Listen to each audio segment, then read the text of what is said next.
నిన్న జగన్మోహన్ రెడ్డి గారు గవర్నర్ గారిని కలిసి 1 కోటి మంది పైగా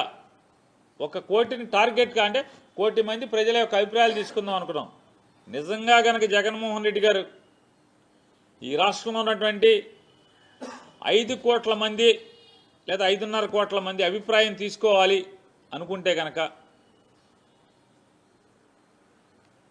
దాదాపుగా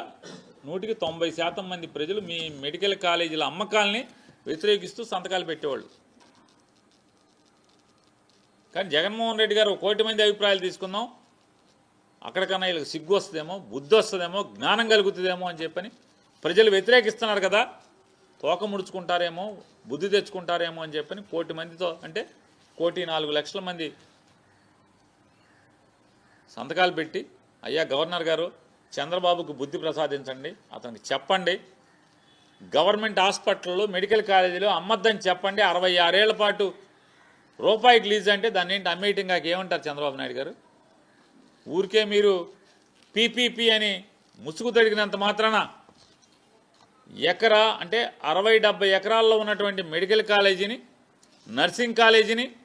అలాగే ప్రభుత్వ ఆసుపత్రిని 350 నుంచి 500 పడకలు ఉన్నటువంటి ప్రభుత్వ ఆసుపత్రుల్ని మీరు రూపాయి లీజుకి 66 ఏళ్ల పాటు అద్దెకి ఇవ్వటం అంటే దాని అర్థం ఏంటి?